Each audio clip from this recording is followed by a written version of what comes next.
एक भूत ने अपनी मौत के रहस्य से पर्दा उठाने में मदद की थी।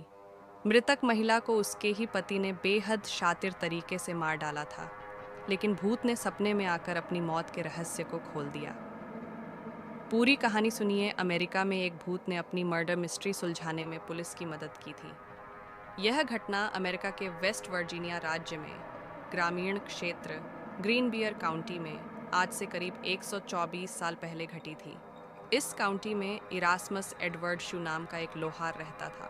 उसकी 3 महीने पहले ही एल्वा नाम की एक महिला के साथ शादी हुई थी। जनवरी 1897 की एक रात एडवर्ड ने अपने पड़ोस के एक लड़के को काम करने वाली जगह से घर भेजा, ताकि वह देख सके कि उसकी नई नवेली पत्नी को बाजार से कुछ चाहिए तो नहीं। घर की सीढ़ियों पर पड़ी मिली थी लोहार की पत्नी। जब यह लड़का ग्रीन बियर काउंटी में उसके घर के दरवाजे पर पहुंचा, तो उसने एल्वा को सीढ़ियों के नीचे पड़ा पाया। एक पल के लिए वह लड़का ठिठक गया। उसे समझ नहीं आ रहा था कि वह क्या करे। उसने एल्वा को सीधा किया और चेक करने की कोशिश की कि आखिर हुआ क्या है। एल्वा का सिर एक तरफ झुका हुआ था। पहले तो उसे लगा कि एल्वा शायद सो रही है। वह चुपचाप उनकी ओर बढ़ा और मिसेस शू कहकर उन्हें जगाने की कोशिश की। कोई जवाब न मिलने पर वह घबराकर वहां से दूर चला गया और अपनी माँ को इस बारे में बताया। पड़ोसी महिला ने डॉक्टर और सरकारी अधिकारी को बुलाया। पड़ोस में ही रहने वाली उस लड़के की मां ने एल्वा को बेसुध पड़ा देख स्थानीय डॉक्टर और सरकारी अधिकारी जॉर्ज डब्ल्यू कन्नप को बुलाया। सूचना देने के लगभग 1 घंटे तक कन्नप घटनास्थल पर नहीं पहुंचे, लेकिन तब तक एडवर्ड शू वहां पहुंच चुका था। वह अपनी पत्नी के शव को वहां से उठाकर बेडरूम में लेकर गया। उसे नहलाया, कपड़े पहनाए और बिस्तर पर लिटा दिया। उसने अपनी पत्नी के मृत शरीर को एक ऊंचे कॉलर वाले कपड़े पहनाकर दफनाने के लिए तैयार किया और उसके चेहरे पर पर्दा डाल दिया। पति ने मृत पत्नी के शरीर की पूरी जांच नहीं करने दी। इस दौरान सरकारी अधिकारी और मौत के मामलों को देखने वाले स्थानीय डॉक्टर जॉर्ज डब्ल्यू कन्नप भी पहुंच गए। उन्होंने मृतक महिला के शरीर की जांच शुरू कर दी। उस दौरान पति एडवर्ड शू अपनी पत्नी के सिर को गोद में रखकर रोता रहा। जब कन्नप ने एल्वा के सिर और गर्दन की जांच करने का प्रयास किया, तो एडवर्ड शू नाराज हो गया और गुस्सा दिखाने लगा। कन्नप शू को नाराज नहीं करना चाहते थे, इसलिए वे चुपचाप वहां से चले गए। उन्होंने एल्वा के बाकी शरीर की जांच के दौरान कुछ भी गलत नहीं पाया था। डॉक्टर ने मौत के कारण को बेहोशी और प्रेगनेंसी से जोड़ा। कन्नप कुछ हफ्ते पहले के एल्वा का इलाज भी कर रहे थे, इसलिए उन्होंने मृत्यु के कारण को अचानक आई बेहोशी करार दिया। उन्होंने बाद में इसे गर्भावस्था से जुड़ी परेशानियों से जोड़ दिया। एल्वा के शरीर को लिटिल सेवन माउंटेन के उसके बचपन के घर ले जाया गया और दफनाया गया। ताबूत में भी एल्वा के सिर और गर्दन को शू ने किसी और को न तो छूने दिया और न ही देखने दिया। हालांकि उसके इस अजीब व्यवहार को लेकर कोई शक नहीं पैदा हुआ। एल्वा की मां को अपनी बेटी की मौत पर नहीं था यकीन। एल्वा की मां मैरी जेन हीस्टर को छोड़कर हर कोई इस मौत को प्राकृतिक मान रहा था।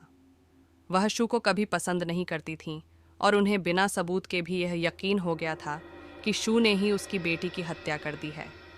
पर बड़ी बात यह थी कि सिर्फ एल्वा ही बता सकती थी कि उसके साथ क्या हुआ था। ऐसे में मैरी जेन हीस्टर ने एल्वा की आत्मा से बात करने का फैसला किया। उन्होंने आत्मा को बुलाने के लिए कई विशेष पूजा और प्रार्थनाएं शुरू कर दीं। कई हफ्तों तक सुबह शाम प्रार्थना करने के बाद उसे एल्वा की आत्मा से उत्तर मिला। माँ ने अपनी बेटी के आत्मा को बुलाया। हीस्टर ने दावा किया कि उसकी बेटी उसे अपनी कहानी बताने के लिए लगातार 4 रात सपने में दिखाई दी। उन्होंने कहा कि आत्मा पहले एक उज्ज्वल प्रकाश के रूप में प्रकट हुई, धीरे धीरे एक मानव रूप लेकर अपनी कहानी बताने लगी। इस दौरान पूरा कमरा ठंड से भर जाता था। लगातार 4 दिनों तक एल्वा की आत्मा ने अपनी माँ को सपने के जरिए पूरी कहानी शुरू की। एल्वा के भूत ने बताई अपनी मौत की पूरी कहानी। एल्वा के भूत ने उसकी माँ के सामने कबूल किया कि शू ने उसके साथ क्रूरता की और दुर्व्यवहार किया। एक रात जब एल्वा ने रात को खाने में मीट नहीं बनाया, तो उसने एल्वा पर हमला कर दिया और मारपीट की। शू ने मारपीट के दौरान एल्वा की गर्दन तोड़ दी थी, जिसके बाद एल्वा के भूत ने अपना सिर पूरी तरह से पीछे घुमाया और वहाँ से चली गई। इस घटना के बाद एल्वा की मां पब्लिक प्रोसिक्यूटर जॉन प्रेस्टन के पास गई और मामले को फिर से खोलने की अपील की। प्रेस्टन ने भूत के बारे में उसकी कहानी पर विश्वास किया और आसपास के लोगों से पूछताछ शुरू कर दी। सरकारी वकील ने शव को कब्र से निकलवाकर जांच करवाई। शू के पड़ोसियों और दोस्तों ने एल्वा के अंतिम संस्कार के दौरान उसके अजीब व्यवहार के बारे में सरकारी अभियोजक प्रेस्टन को बताया। डॉ कन्नप ने भी स्वीकार किया कि उन्होंने एल्वा के शव की पूरी तरह से जांच नहीं की थी। प्रेस्टन के लिए ये दोनों बयान शव के फिर से परीक्षण के आदेश को पाने के लिए पर्याप्त थे।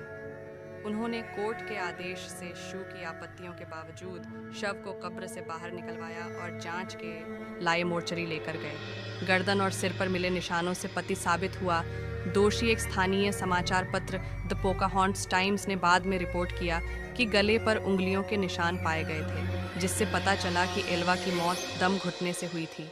उसके गर्दन पर गला घोंटने के निशान पाए गए थे, जिससे गर्दन की नस और कोशिकाओं को काफ़ी नुकसान पहुंचा था। गर्दन की हड्डी भी टूटी हुई मिली, जिसके बाद इस मौत की विस्तृत जांच की गई और शू को उसके मौत का गुनाह